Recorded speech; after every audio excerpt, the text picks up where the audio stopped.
Ladies and gentlemen, welcome to Mars Hill Radio, a production of God'sProof.com. And now, here's your host, Jeff Sievertson. This is Jeff Sievertson again. Thanks, everybody, for tuning in to the Mars Hill Radio program. Technically, it's a podcast, but I call it a radio program. My guest tonight is philosopher and author James Kirk Wall. James has been featured on various radio programs and newspapers. He is the author of the book Agnosticism, The Battle Against Shameless Ignorance. He also has a Facebook page by the same name, and he also writes for the blog ChicagoNow.com entitled An Agnostic in Wheaton. James, are you with us this evening? Yep. Okay, great. Well, James, the whole premise of this show is to, the reason why it's called Mars Hill, it's based on a passage in Scripture in Acts where the Apostle Paul goes up to Areopagus, which is translated Mars Hill, and he goes up there and he talks with a group of Epicureans and Stoics, and he kind of just gives his point of view because they wanted to know, well, what do you believe, Paul? And so I thought this would be a great opportunity for myself as a Christian to talk to other folks that don't believe as I do, because one of the things the Scriptures do tell us is that to be ready to give an answer to everyone that asks you of the hope that is in you with meekness and fear. Another way to translate that is to give a defense for what you believe with humility and respect. And so I think that for me as a Christian, I think it's okay to talk to other people that don't believe as I do and to share with them. Of course, one of the commissions that Christ had given his disciples was to go out and to spread the gospel. So I see this as an opportunity to share in that, but also just have a good dialogue, have a good conversation, and hopefully not get heated and one of us, getting angry and walking away frustrated. So having said that, I'm going to turn it over to you, James. And the way we kind of do this on the program is you start off by telling us what you believe, your viewpoint, why do you believe that, and then from that we'll kind of, I'll ask questions, you can ask me questions, and we'll kind of just dig in, and we'll do this for about the next hour. Okay? All right, sounds good. Well, first off, thanks for having me, and thanks for doing this. I love argumentation and debate, so I think it's absolutely fantastic that you have this program where you reach out to people with different opinions and have these discussions. I am an agnostic, and I have been an agnostic for quite some time. Basically, agnosticism is a philosophy which I consider to be a wonderful philosophy for life. It allows an open mind, it allows a holistic perspective of the Word, and it allows a very broad range of sources of which to harvest knowledge and wisdom.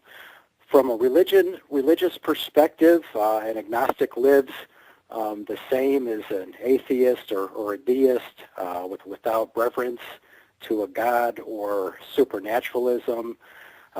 We don't follow the divinity of any religion. We only reserve judgment for the possibility of some kind of greater intelligence currently beyond our perceptions and philosophies. Okay. In your book, when I was reading the chapter, The Essence of Agnosticism, you said an agnostic, for the definition, is a person who continues to seek the truth because they do not assume that they already have it.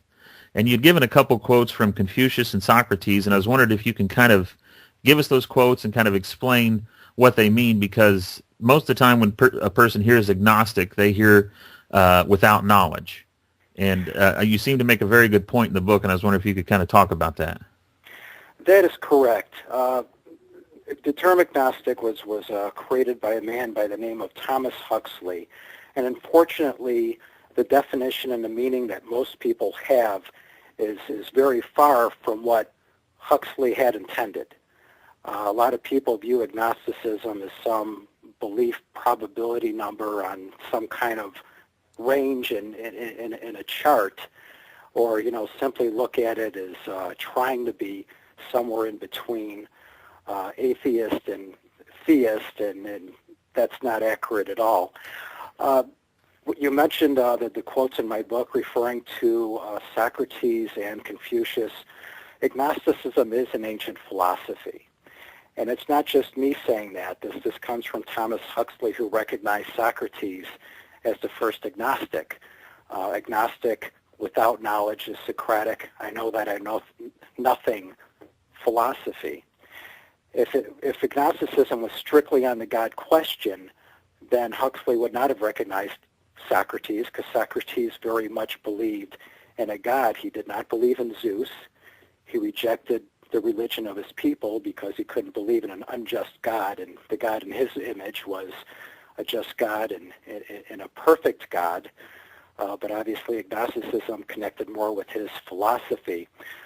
Some people I talk to, take that literally, to literally be without knowledge. Well, Socrates was literally without knowledge. We wouldn't still know his name over 2,400 years after he died.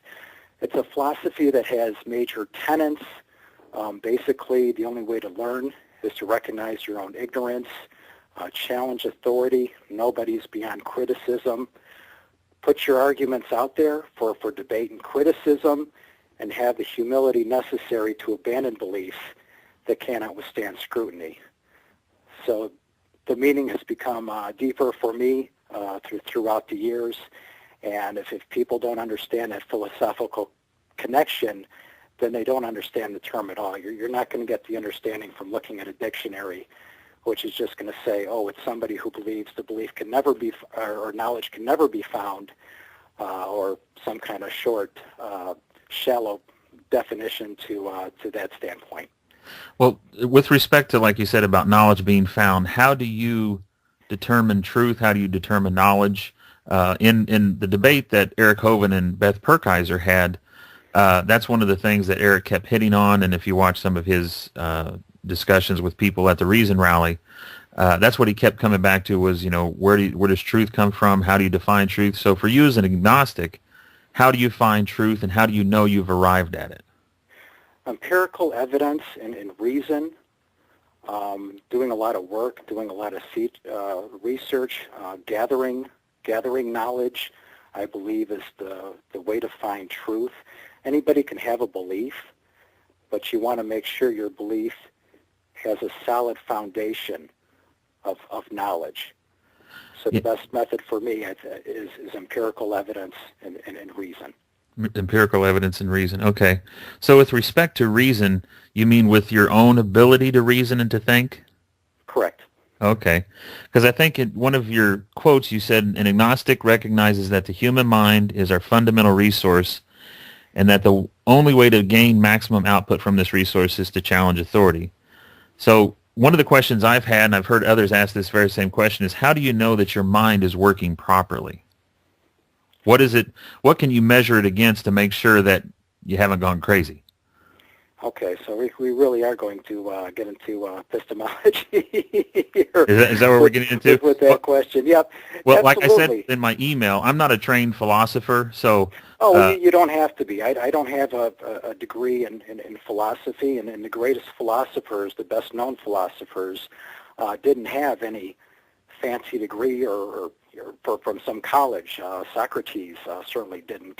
Confucius didn't. So I don't consider that to be the definition. I think really it comes down to if you really contemplate your own eventual death, then I would say you're a philosopher. I would say a young and healthy philosopher obsesses with death as if they were very old and terminally ill.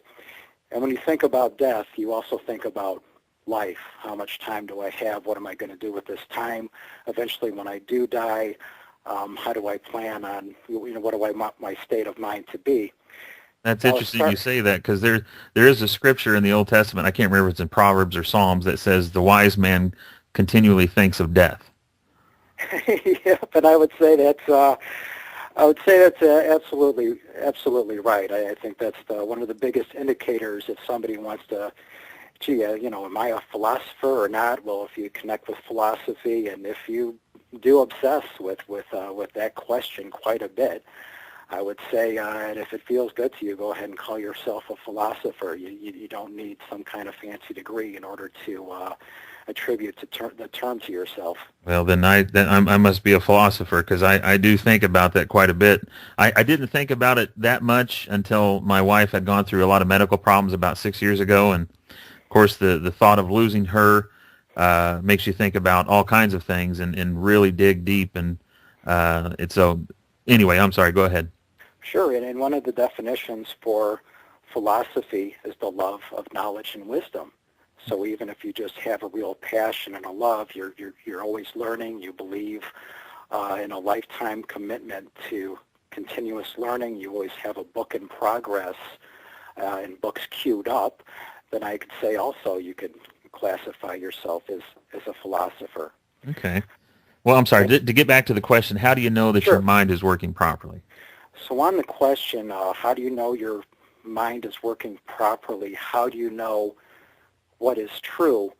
Well, this is something that Socrates battled in developing his Socratic method, where it challenged other people. Okay, you say you're this expert at justice. Well, tell me something very simple. What is the definition of justice? They would give him a definition, but then he would bring up a scenario where that definition didn't fit and demand an absolute answer. Tell me what justice is always. Then you have Descartes, who really took it to a next level, where he questioned, how do we even know our own existence? And he came up with, I think, therefore I am. And then you get into duology, and I don't have a passion for that stuff. I think I take a more practical stance. I'm not going to spend a lot of time figuring out how we can prove that we're having this conversation right now. I just accept that as fact. Well, I agree. We're having a conversation. So we can I think we that. could establish that without spending a lot of time philosophizing over it. But, as far as finding truth, it really depends on the perceptions you're using and in what you're trying to perceive. It's really not in absolute terms as far as can you trust your perceptions? Can you trust your sense of truth? Or can't you? There's degrees of separation depending on what perceptions you're using. So we just have talked about, well, we can say with absolute certainty we're currently having a conversation. I could say with absolute certainty that I'm currently standing up. But if you asked me something that my senses couldn't perceive, such as, I guess, kind of a scary thought, but how much radon gas is currently in the room that I'm standing in, I wouldn't be able to tell you. So I think some things from a common sense perspective or practicality perspective, we can say with absolute certainty, but other things, they're just not as certain. We need additional evidence outside of what we can perceive. Okay. So there, you feel that, because one of the things that I've heard Christians make with respect to, like, discussing with atheists, they'll say that, are you absolutely certain of something? And of course they'll say, no, I'm not absolutely certain. And so you leave open the possibility that you could be wrong. So what's the process that you kind of go through to make sure that what you're examining, what you're looking at, because I have this statement in front of me, but I can't find. I've got like 5 or 6 pages here just sitting out here that I took notes on your book. But the process that you go through to arrive at the truth and then to solidify the truth, how do you go about doing that? The process I go through is what I consider to be an agnostic method, meaning you look at many different aspects and many different methods of finding out what is true. And the method you use depends on what's being asked.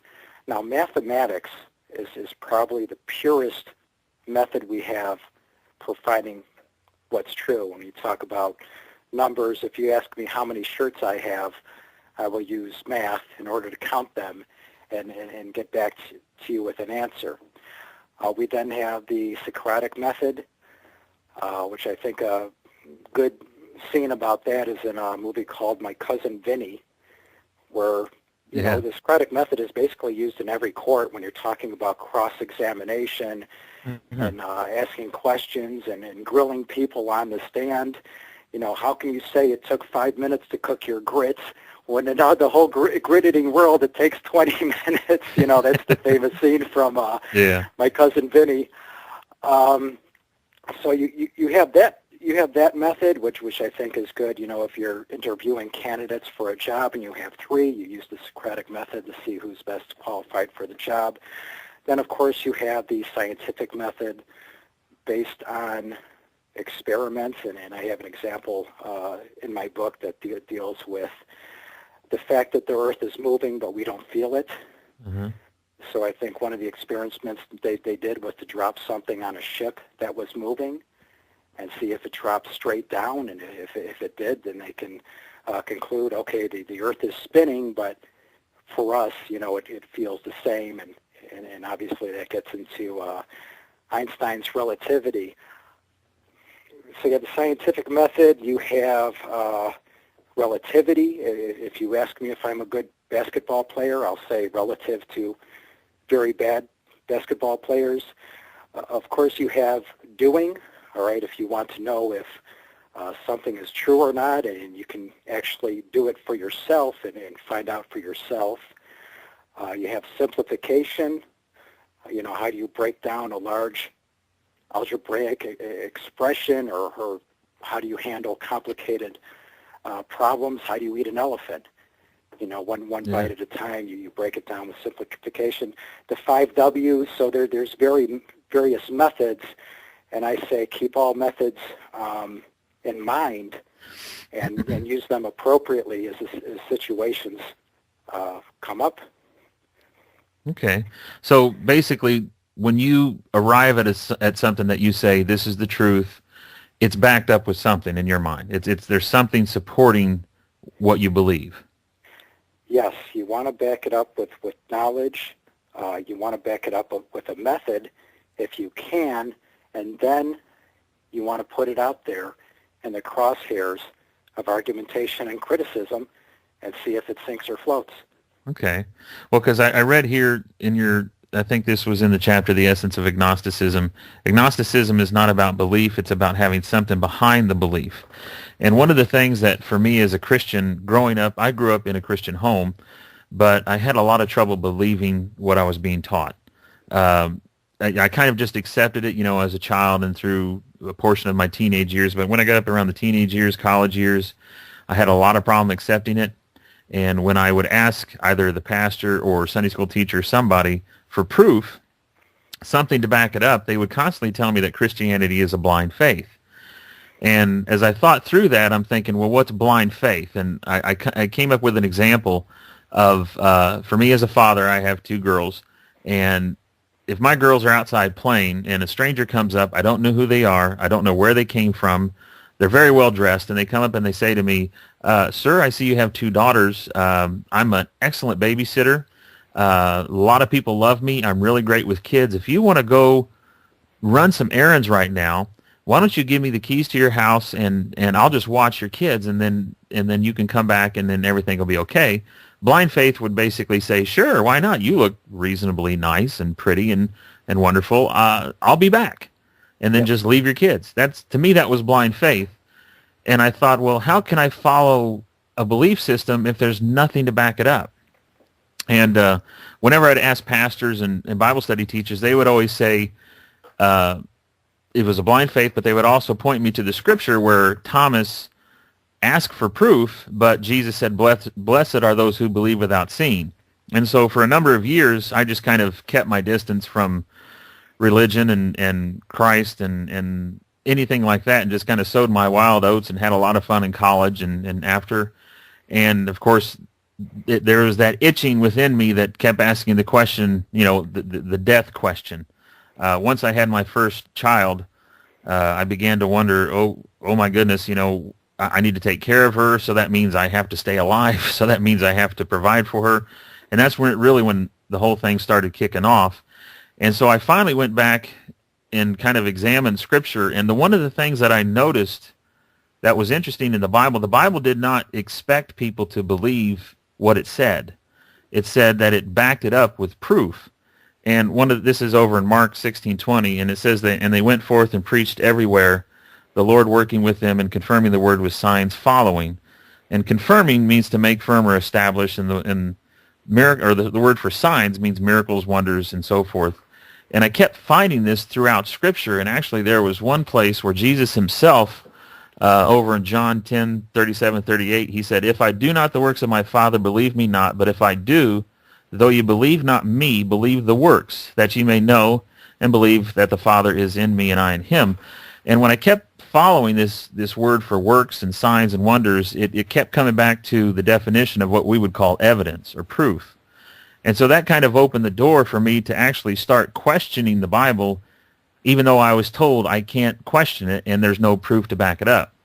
So that's what I liked in your statement here when you said, it's not about a belief, but it's about having something behind the belief to back it up. And I think that's one of the things that Christians have difficulties with, is that they themselves don't know why they believe what they believe. And I think you even had a statement in here that I liked. If I can, where can I? If somebody's going to be a Christian? No, I said there was a statement in here that you made that I liked that talked about how most people believe what they believe just because they grew up in it. And they themselves never actually question it. I can't seem to find the state. Oh, here it is. Many religious people are religious through tradition. Their parents are religious, and now they are religious. Many are casually religious without a great deal of knowledge regarding their own sacred scripture. And I like that statement because that is true, not just about Christians, but about many people in some particular religious belief. They only believe it just because that's what they've grown up with. And I'm a person that I encourage others to question and to ask the critical questions and examine whether or not do you really believe what you say you believe, and is what you believe, is it the truth? So I like what you had to say there. Well, sure, and appreciate that, and I definitely believe that, because I get frustrated with people who call themselves Christian and don't know the Bible.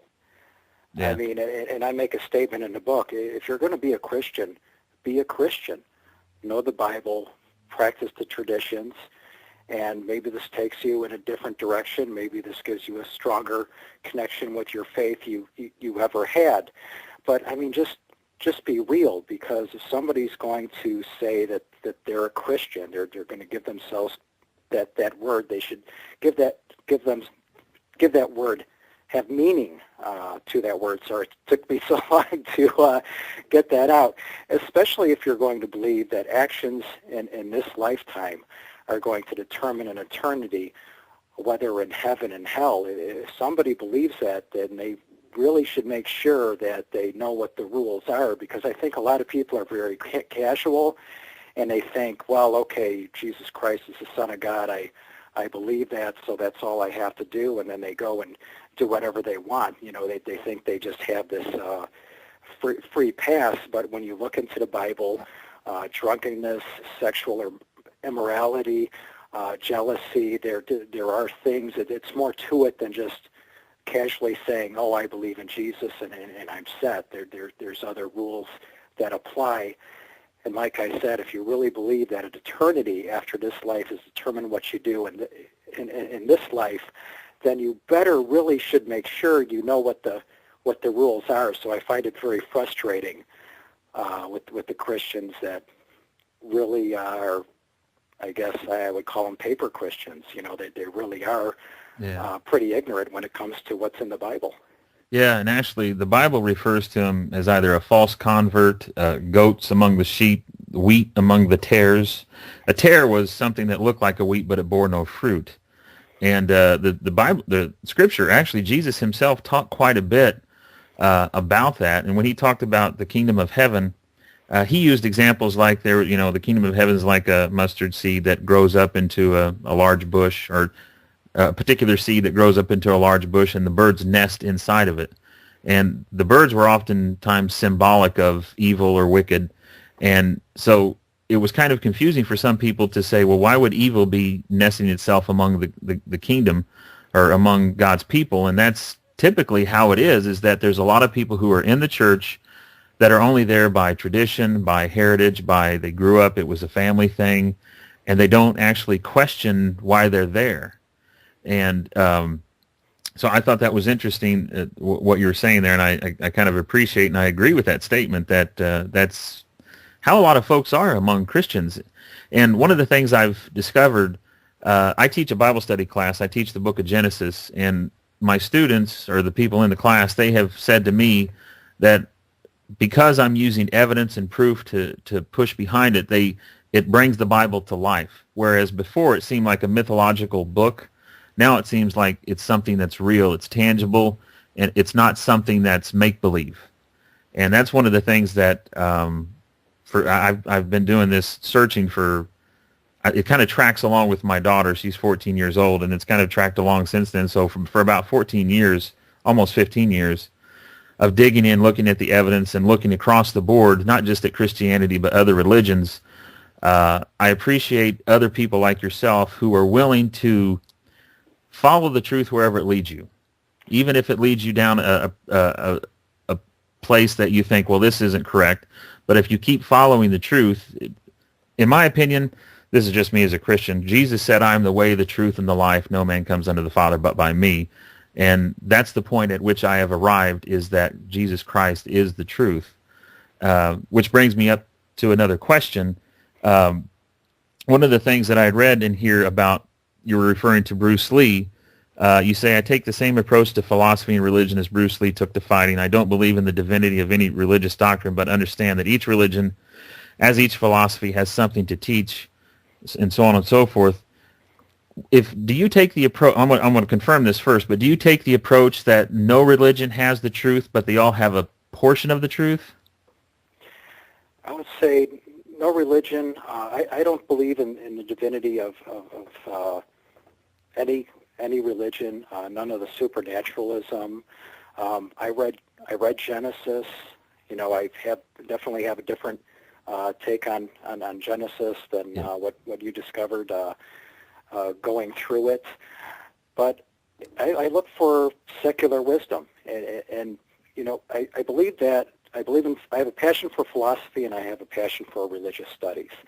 If I had it my way, both of those would be mandatory courses in high school. Yeah. And they are interrelated. You will find philosophy and religion, especially the Eastern religions. One of the arguably the best-known Eastern philosopher is Confucius, and you do have Confucianism, which does have supernaturalism. It has a spirit world. It has a belief that when you die, you join your lost ancestors, and you have to present yourself to them. So it's not really heaven and hell. It's just either facing them being proud or facing them in shame.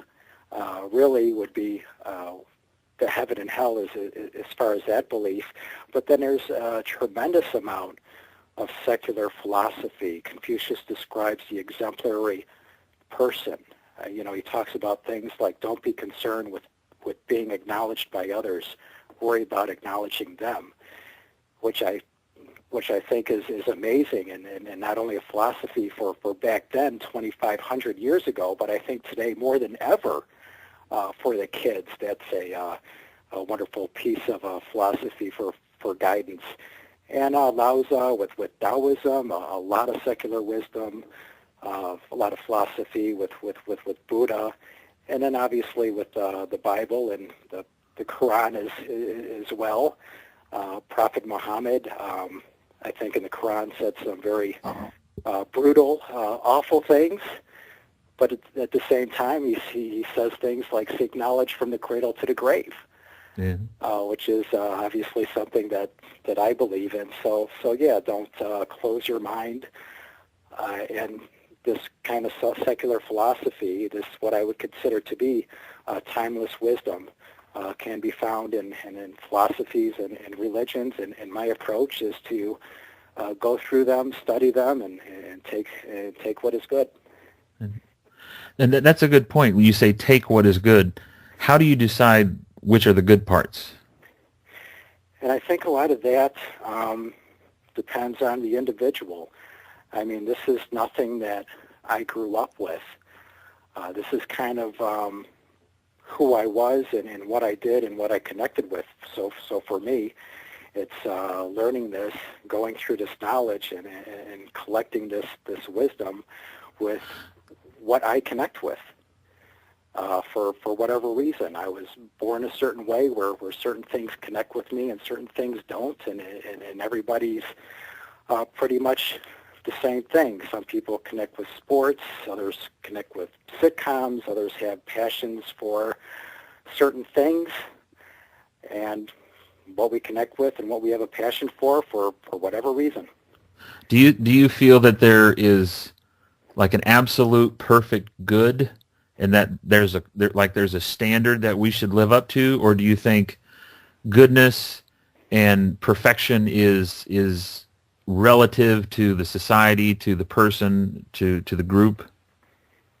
Well, it is an argument. I mean, I definitely connect with the founding fathers and what they envisioned for our country, a nation by the people with individual freedoms, everyone endowed by their creator, whether you believe in that or not, but still with the message of life, liberty, and a pursuit of happiness, and free speech, and equal rights. Equal rights for women, minorities. So these are the things that I believe in from my heart. Now, can I say these are absolute truths and these are absolute the best of morality? All I can do is argue, because I just speak for myself. I only have my own perspective. I can connect with these things. I can promote with these things. I can argue with them. Yeah. Obviously, there's theocracies in the Middle East which don't believe in freedom of speech. Just recently, the Kuwaiti parliament passed a blasphemy law where anybody insulting who's perceived as insulting Islam, whether they insult Islam or they're just perceived as insulting Islam, will be executed or imprisoned. So obviously, we have countries that don't share this equality, definitely don't share equality towards women. And so they would argue that what we enjoy in the United States of America is not the best morality.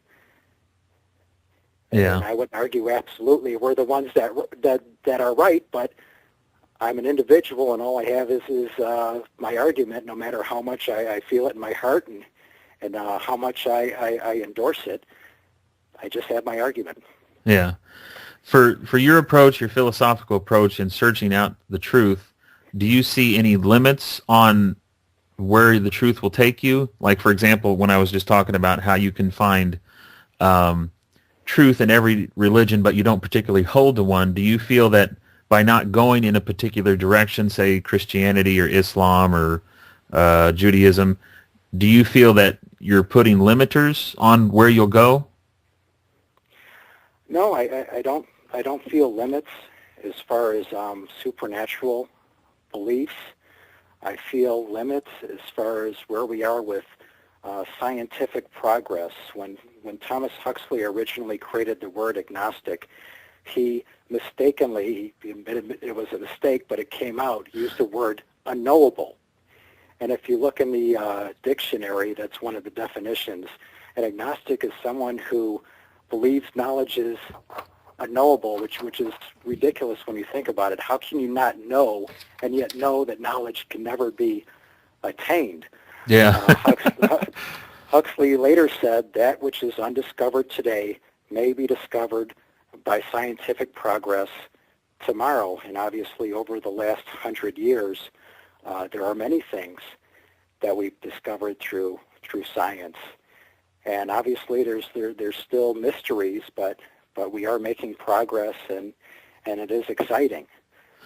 So that's, as far as scientific progress, I keep my ear to the ground, and I'm excited about the new theories and the better views into space with the telescopes we have, and all this talk about quantum mechanics, which can definitely give you a migraine. It's always good to take a couple of aspirin before getting into quantum physics. Yeah. But it's very exciting.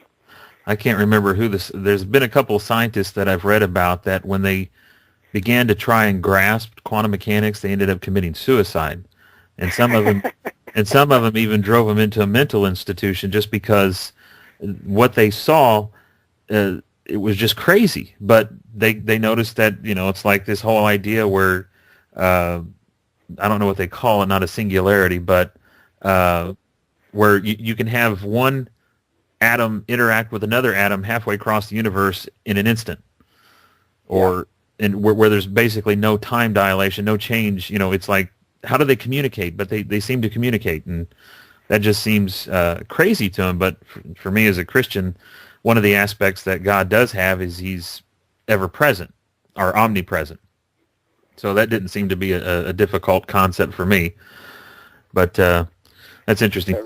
Richard Feynman, who's one of the best well-known people for the quantum theory, said, if you understand quantum mechanics, you don't understand quantum mechanics. Yeah. So reading that quote made myself feel good. Yeah. It's like, oh, maybe I understand it because I don't understand it. Yeah. Well, one of the things that I had brought up with Beth was this very topic of recent scientific discoveries and the direction we're moving. And I kind of talked about the Hegelian dialectic a little bit as to how George Hegel, I guess he was a German philosopher in the 1600s, how he talked about how societies move and change over time. I may butcher this up, so you'll probably have to correct it for me since you're the better philosopher. There's the idea of there's a thesis, there's a particular way in which a group of people think, then there's an antithesis that's introduced that contradicts the thesis, which then out of that fighting between the two comes a new synthesis, becomes a synthesis, which becomes the new thesis. And I was arguing with her about this whole idea of intelligent design, or creationism.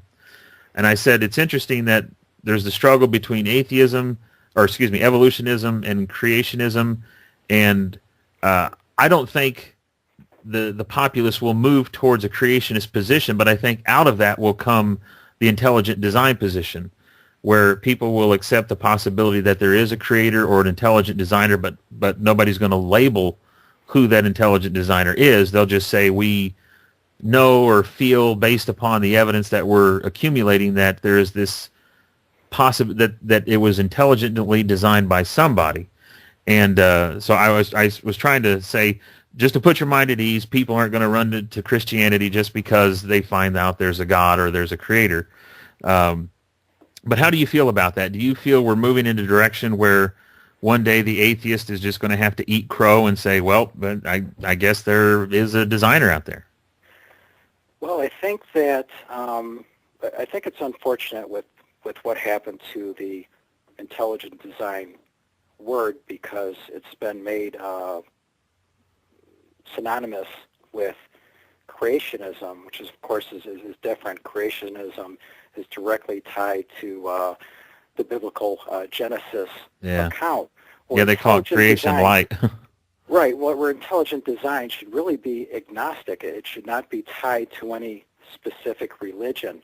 Yeah. But the reason this happened is because with creationists who are trying to bring creationism into science class, they weren't successful, so they kind of relabeled it intelligent design. So now we have these two words perceived the same way, and I've seen attacks on people who even say intelligent design is a philosophical position, which I think is wrong, because everybody at one time or another has made this contemplate, that the well-known atheists anybody has ever heard of at one time has contemplated intelligent design, not necessarily directly tied to the God of Abraham.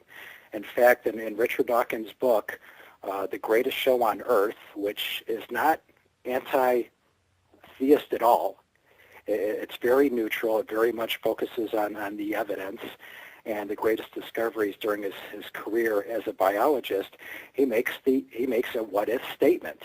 He says, if there is some kind of greater intelligence responsible for the complexity of the living cell, he simply states it wasn't the way a clay molder would have done, or a car manufacturer. It's not like a car going through an assembly line, but it would be as a formula.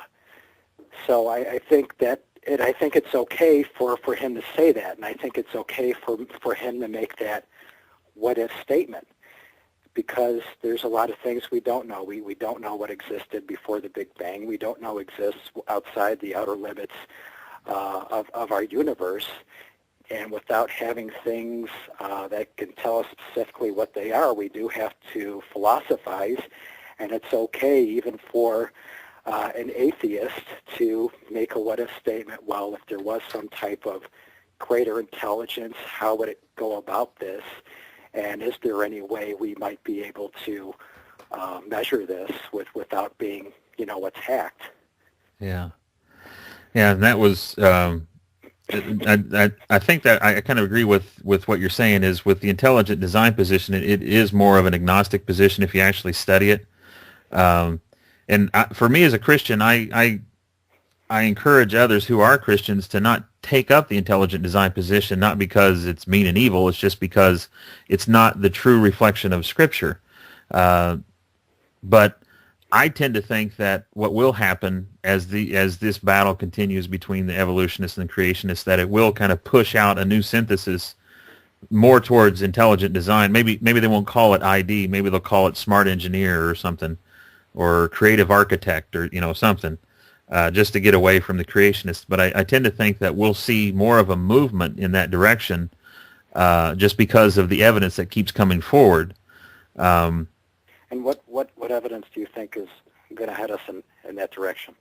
One of the books that I read that kind of put me on that level was not a Christian book. It was I think it was by an intelligent designer, Paul Davis.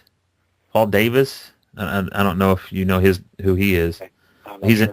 He's an intelligent design, and he goes through and he talks about the complexity of the universe, the idea of the anthropic principle, where it seems like everything has been tuned for life here on this planet. Basically, the complexity of everything. Same thing with Anthony Flew, who's a British philosopher who changed his position from an atheist to a theist. He said the thing that did it for him was the evidence that pushed him in that direction.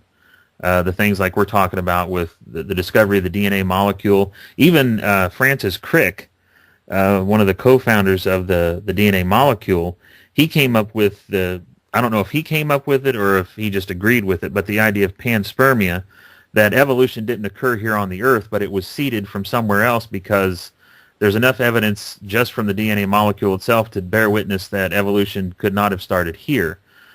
So he says he believes that aliens probably planted us here, and somebody said to him, well, that only pushes the problem off to some other part of the universe. And he said, well, so be it, but that's the thing. But I think it is the scientific discoveries that keep kind of pouring in that are pushing people in the direction that the idea that there is an intelligent designer. Another book I can think of is Michael Behe, Yep. with Darwin's Black Box, with the idea of irreducible complexity. And I studied his work, and I've studied a lot of creationist arguments, and I've seen debates with Dr. William Craig Lane, I believe is his name, and the arguments for some kind of an intelligent design. I think it's certainly okay to think about, since once again we don't know what existed before the Big Bang. As far as creationism, I've seen the evidence for evolution, and I very much believe in evolution. I think there's a mountain of evidence there. So I think as far as creationism, I think that's a very tough battle to fight, but there is still the question, did everything happen through natural selection? And it's interesting because Huxley had this argument with Charles Darwin. I mean, Thomas Huxley was obviously good friends with Charles Darwin and took his evolution, of which he was not agnostic about, because obviously he's famous for these arguments he had. But he had a disagreement with Charles Darwin that said every change was due to natural selection over a long period of time, where Huxley said, well, wait a minute, don't put yourself into a box there. There might be other factors in work.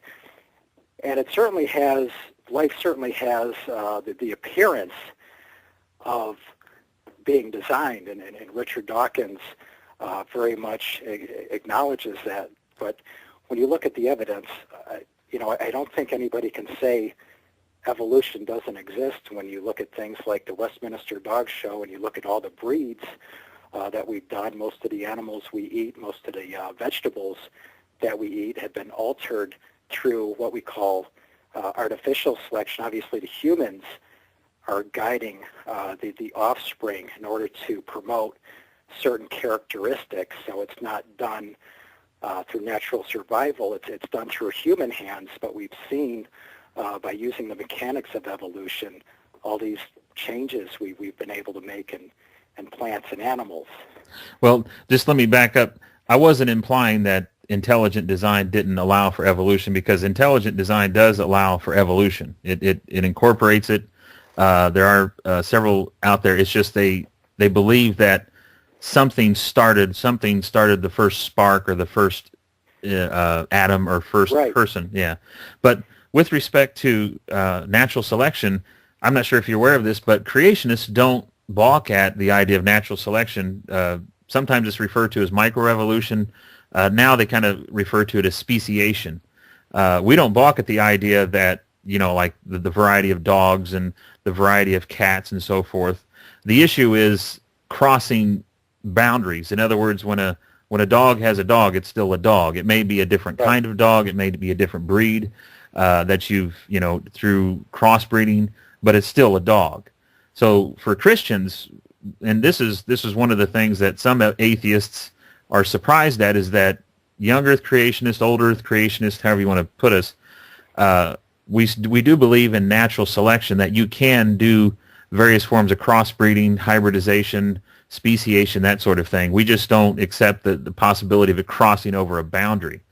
And one of the things that, I can't remember his name. It was in my debate with Beth. It's in the book, When Laymen Debate. It's the email debate we had back and forth. But she had brought up the topic of punctuated equilibrium, and she just kind of left it there. But I defined what punctuated equilibrium is.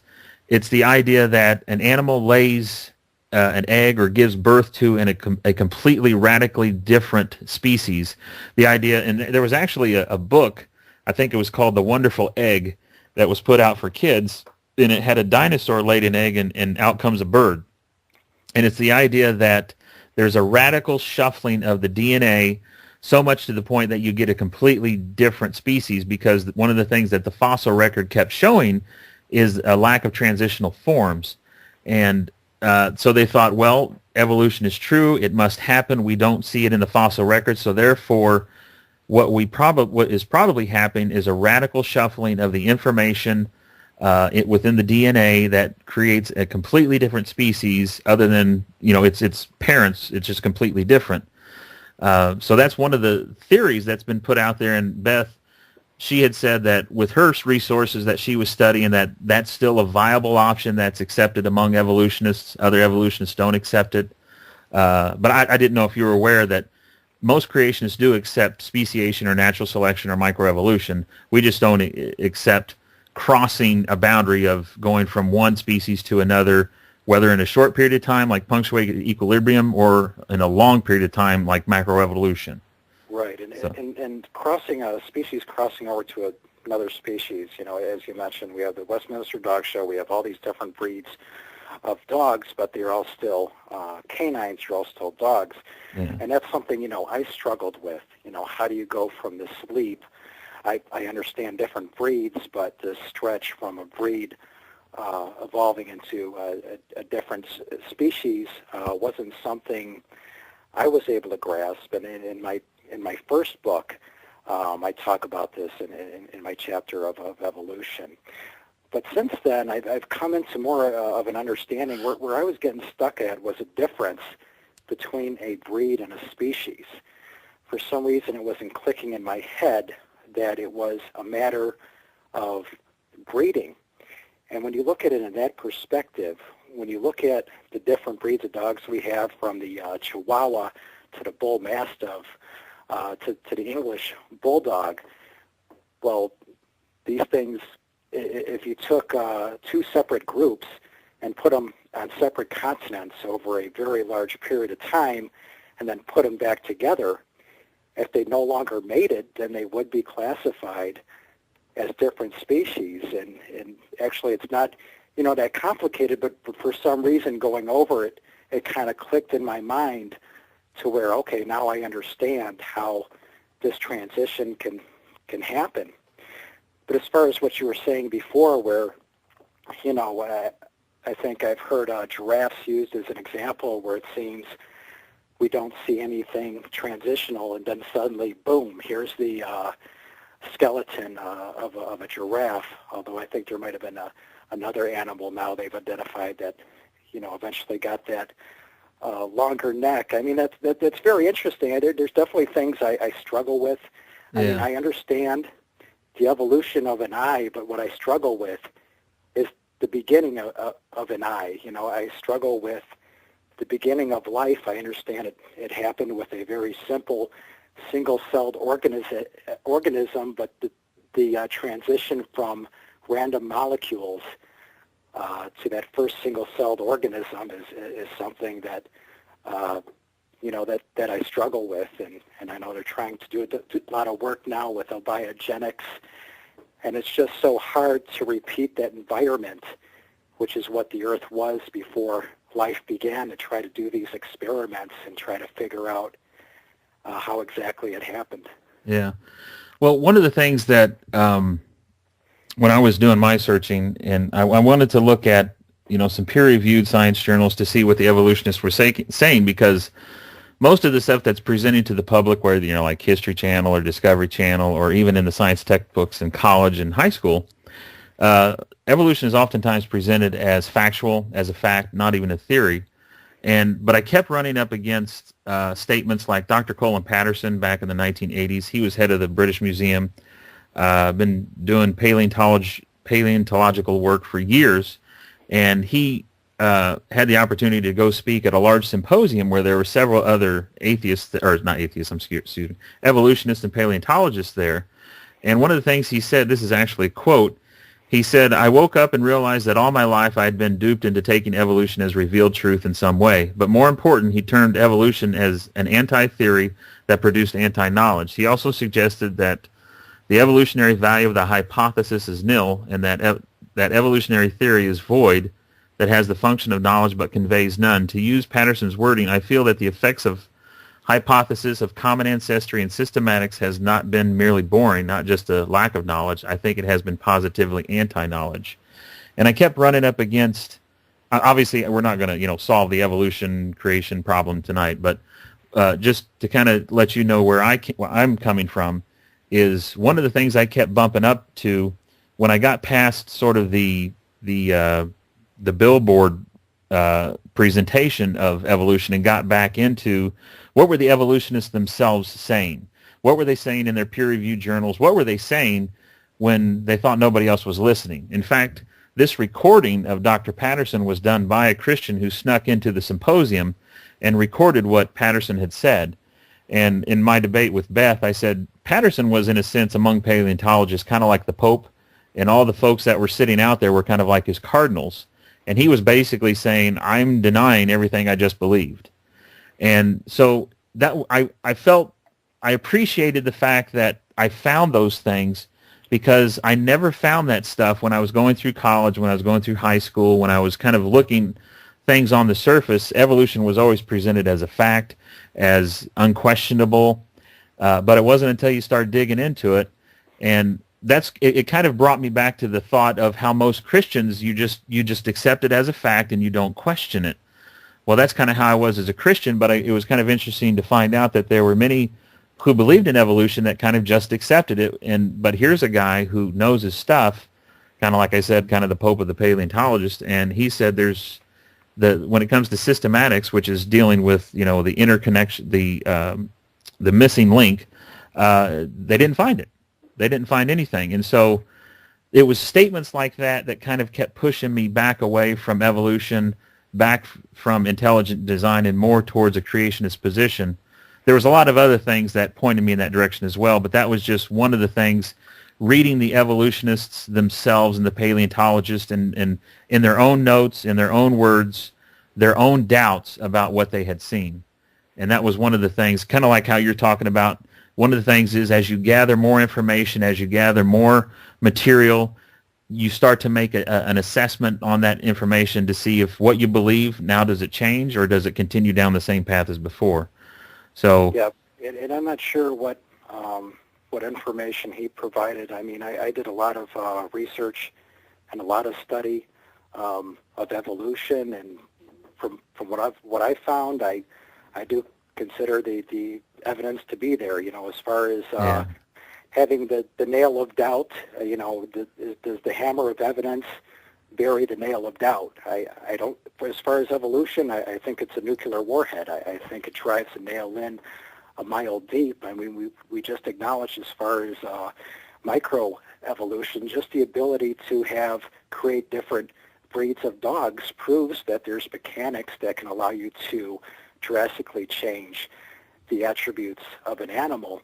Now, that doesn't get into when, you know, you had a species with no eye, and then suddenly it had an eye, even how basic, but just that first transition. But we certainly have evidence through our own hands of the mechanics of evolution, plus the fact when you look at the continents and group of islands, you know, Charles Darwin wasn't out to attack religion. He went on an unbiased quest for truth. Why are there breeds and species on the Galapagos Islands that don't exist anywhere else on Earth?